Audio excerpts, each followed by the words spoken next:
just had a dream. What if I was starting all over again? Would I still select Logic? Yeah, probably.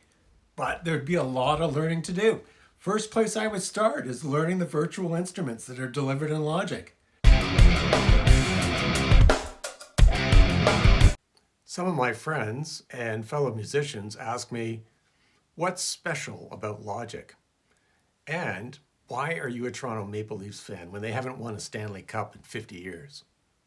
These are tough questions to answer, but let me try. I'll walk through a bit of a demo and explanation of my favorite 5, and then I'll give you a brief history on how those instruments evolved.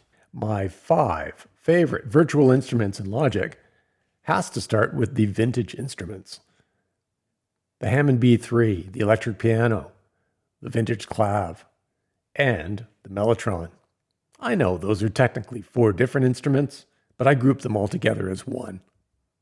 Number 2 would be the samplers, and there's more than one.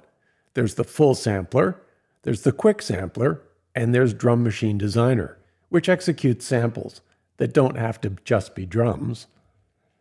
Number 3 has got to be Alchemy. With more than 5,000 presets, this is an amazing synth with incredible capabilities. Number 4 would be the drums.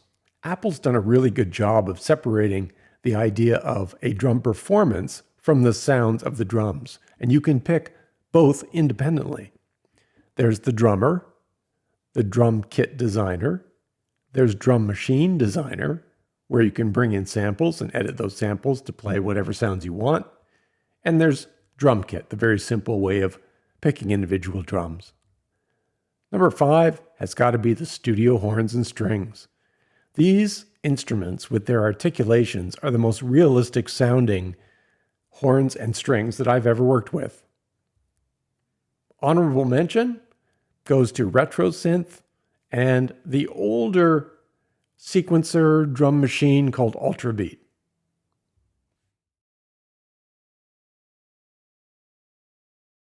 I'm in Logic and I've organized a lot of the Logic delivered virtual instruments into groups here. I've got drums, some old synths, and as I mentioned, my number 1 choice here is the vintage virtual instruments. And one of my favorites is the Hammond B3. Looks like this. It's got drawbars, looks just like a Hammond, and it behaves just like a Hammond. But most of all, it sounds good.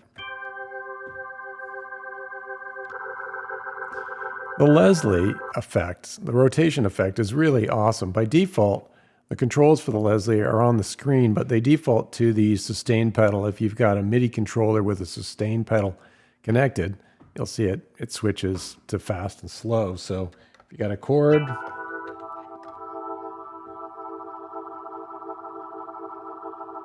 you can hear the sound of that Leslie coming in and out. It's pretty neat. And this was one of the things that really appealed to me. And if you play around with the sound, in particular that rotation effect, you can see you can mic the sound of the Leslie cabinet, either from the front or the rear. On the rear, you can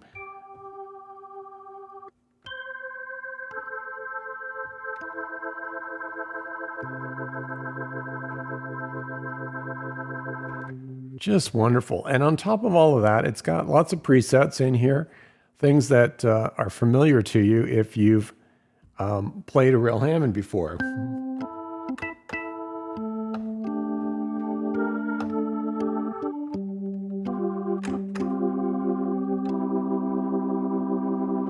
Lots of presets, lots of options. You can tweak this to your heart content, but most of all, I think if you were a live Hammond player and you were burdened with carrying around a B3, having a virtual instrument that sounds this good is just wonderful. In my case, I did have a Hammond XK3C, and even though that's a portable organ, it was a pretty good size. So moving to virtual instruments, being able to play this type of sound live was really excellent.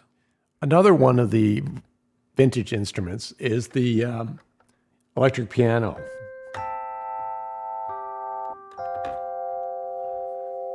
and you'll see it's got all the controls of a Wurlitzer or of a Rhodes, and it sounds really good. And again, you know, what I liked here is that you can change the voicing, the decay and release. You can play around with the pitch. Of course, the bass boost, which is pretty fundamental to a Rhodes. You can just pick one of the Rhodes, like a Mark IV here. Just, you know, really good sounding. Those two in particular are standout for me. So moving down to another vintage instrument is the Clav.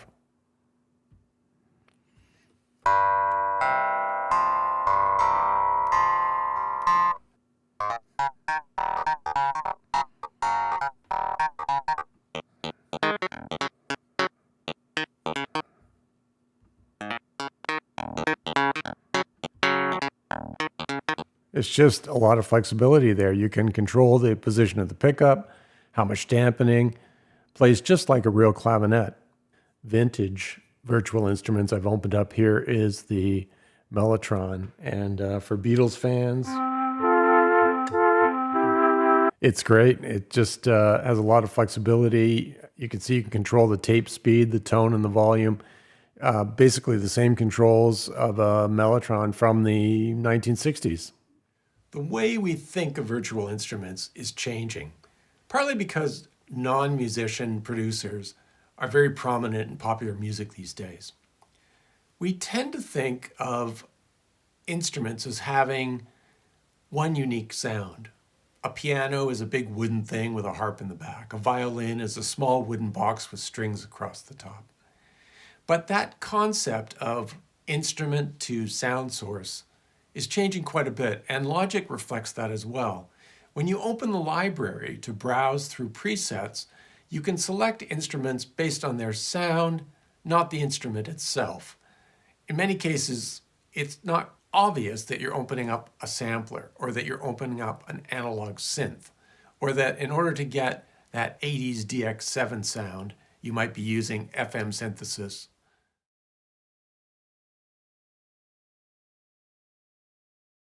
The sampler is another great virtual instrument. This is where you'll find some of the best sounding sampled instruments, like the Yamaha Grand Piano.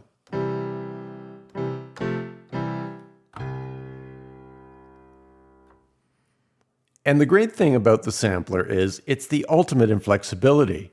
You can take any sound, bring it into the sampler, and make an instrument out of it.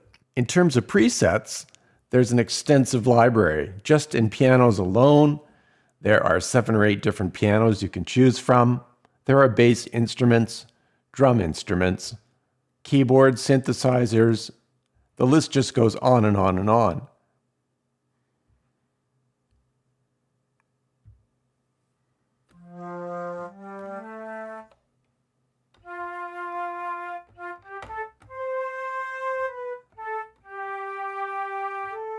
The sampler is divided up into different screens. There are the basic synth controls, modulation controls, the modulators that you can apply to those samples, a mapping section where you can map individual samples to individual keys to make up a complete instrument, and effects that can be applied by zone. Obviously, any sample, you can change the size, pick which piece, what part of that sample is going to be played. You can split a sample into multiple parts to make an instrument automatically. It's very powerful. One of the cool features of the sampler is how easy it is to create a sampler instrument from sampled audio files. In this example, I've got a handful of samples,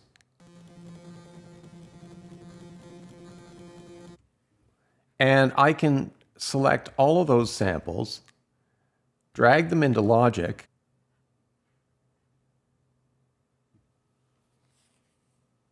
and it will create a optimized sample instrument for me.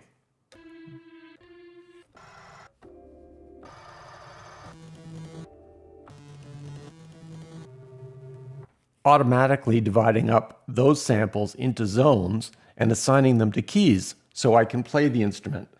Just playing around with the presets, you're going to find some really interesting sounds.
The next thing to look at is Alchemy.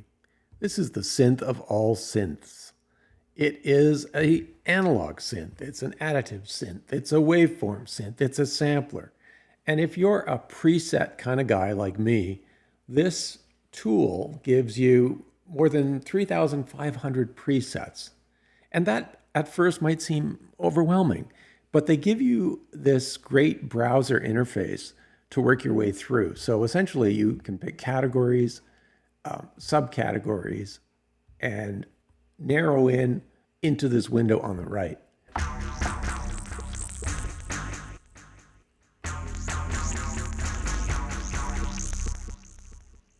It's just a great way. The fact that you can pick, say, keys, acoustic keys by genre is really excellent. And all the time, what you're doing is you're narrowing down the results.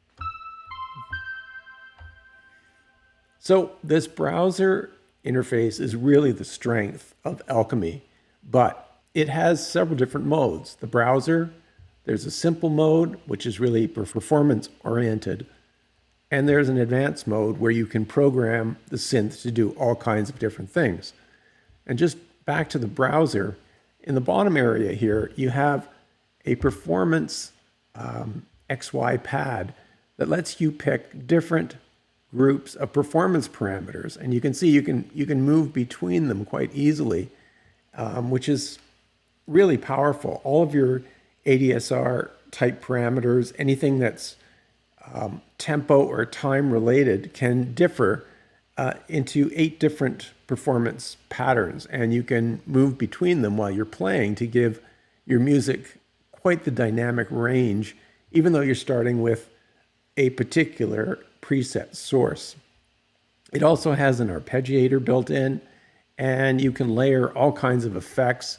A lot of capabilities just built into this one synth that can do everything.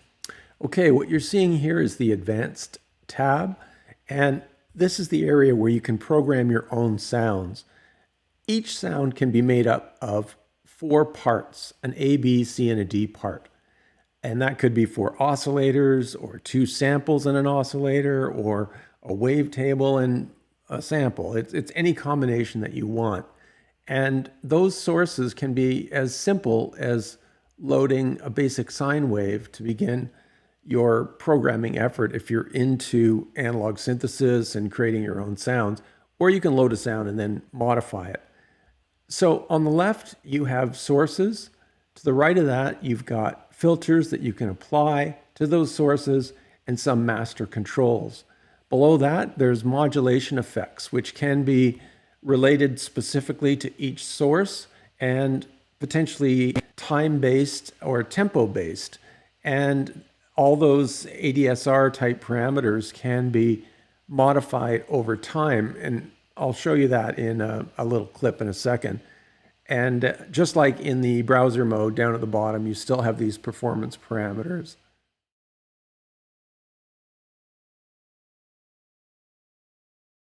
Of all the drum tools, perhaps the easiest one to use is Drummer. If you create a new instrument and choose Drummer, you can pick the genre of the music you're trying to create.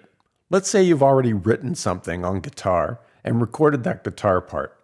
You can choose the genre and open the library, and Drummer will automatically create a section for your verse or your chorus, and you'll be able to cut and paste those sections later.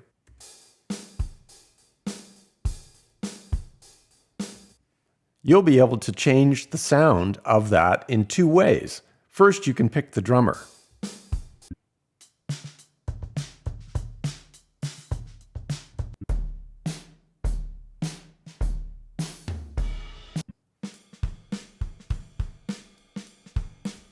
Second, you can pick the kit.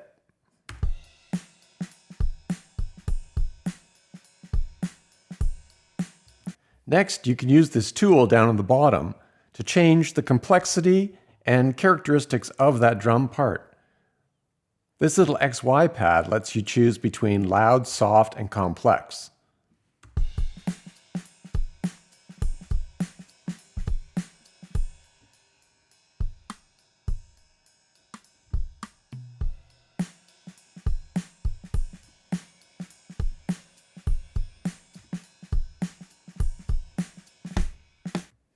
Next, you can control the individual sounds of cymbals, toms, the kick and the snare. You can even add percussion.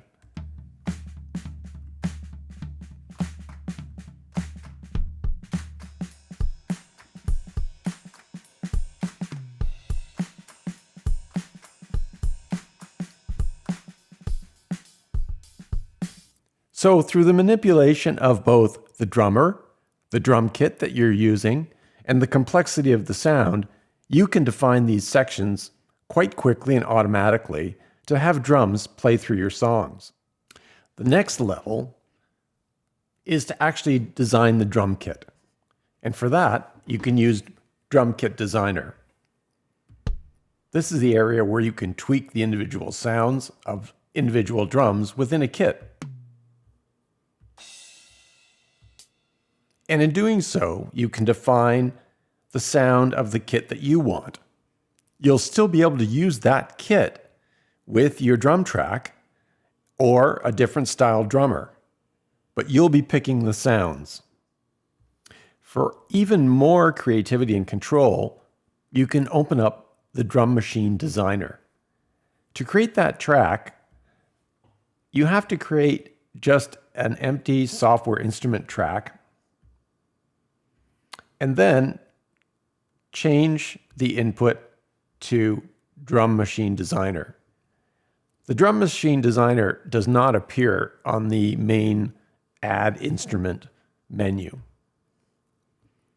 When you open Drum Machine Designer, it appears as an empty kit with individual cells, and each of those cells could be executed with a pad device, like a launch pad or a keyboard that has pads. And it's an open canvas for you to select individual sounds. You can go to the clips library, choose drums, find samples that you like,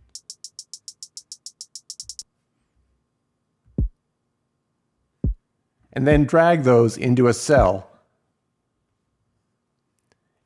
You'll notice it looks like a sampler because it is.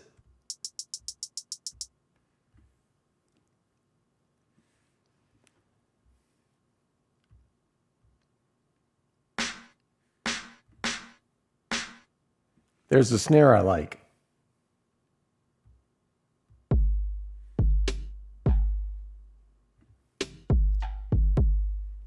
There's another beat I like. By dragging those individual samples into this grid, I'm building my own drum kit. And it doesn't have to be just drum sounds. It could be anything. It could be percussion. It could be vocal sounds. It could be natural sounds in the environment or cinematic sounds. Once you've built out your Drum Machine Designer kit, you can save that as an instrument and pull that up for future use.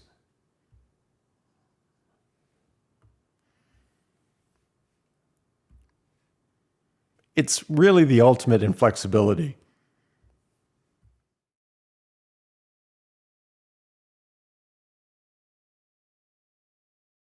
My next favorite are the studio horns and the studio strings.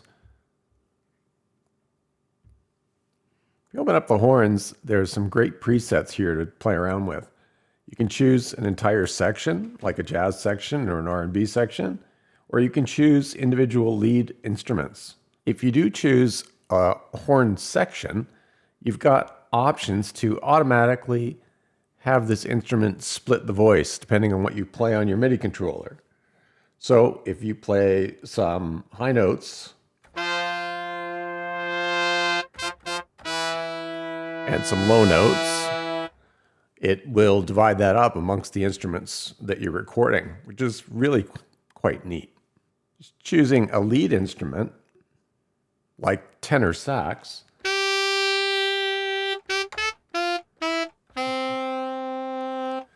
one of the features that I really like is the articulations. You can choose the feeling and the expressions that come naturally from that instrument. So on the setting expressive,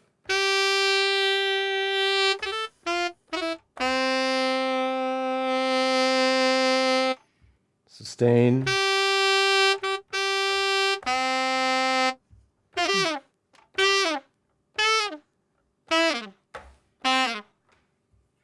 it's a short fall. It just gives you a sense of what options you have. So by default, when you open up one of these individual instruments, it may default to the articulation sustain.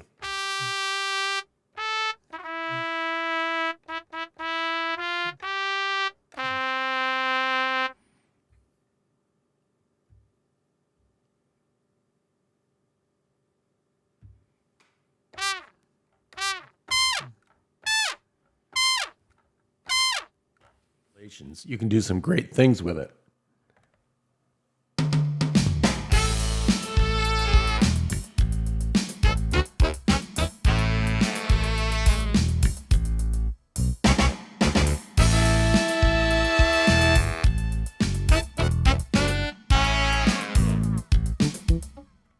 So what you're hearing there is 4 different studio horn parts.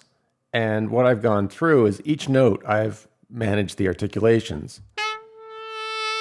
On that first note, it's using the articulation passionate. On that note, it's using sustain. You hear at the end, it's got that fall. You can do some wonderful things by using those articulations. The studio strings are equally good. Once again, they have not only great sounding string instruments, but you have string sections that you can play, and this wonderful tool for performing those sounds. So it's not just the sampled string sounds here that are high quality, but it's the mechanism to get your ideas written into the song using this instrument.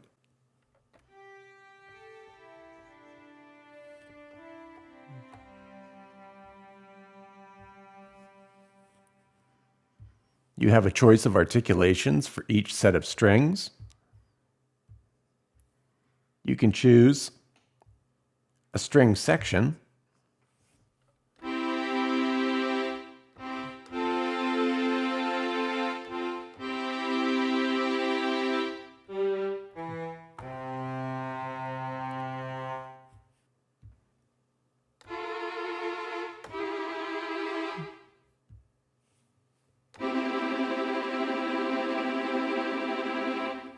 There's a big variety of capabilities built into the instrument that most other virtual instruments don't give you. The virtual instruments in Logic are included, so why not use them? Number 2, they work very well with the plugins within the Logic DAW. So anything that's tempo-based or time-sensitive like reverb and delay automatically syncs quite nicely. Number 3, they're very good quality. You can download a lot of free virtual instruments and you'll experience different levels of quality. But anything from Apple seems to be really good. A little thing is that you can resize the screens. There are some virtual instruments that come with a fixed size on your screen, but all of the Logic virtual instruments can easily be resized. Logic has a feature called Smart Controls, and if you're using a MIDI controller from any of the major vendors, those smart controls usually work right out of the box for controlling things like tone and frequency cutoff, reverb and delay. It's nice that the knobs and dials on your controller can control the virtual instruments. And lastly, there's a very consistent look and feel to these instruments. When you learn one, it's easy to move on to others and navigate your way around. In this video, I'm going to give honorable mention to two other instruments, the Retro Synth and the vocoder. I use Logic's virtual instruments in kind of two modes. If I'm working on a song, I might just stick to presets in order to get started, and then later go back to those sounds and tweak them for sound design to make them my own. If you're new to this YouTube channel, consider hitting the subscribe button and maybe click the notification bell. I'm happy to hear your comments and I'll answer any of your questions. Hopefully this video has taken away some of the mystery about Logic's virtual instruments. See you next time.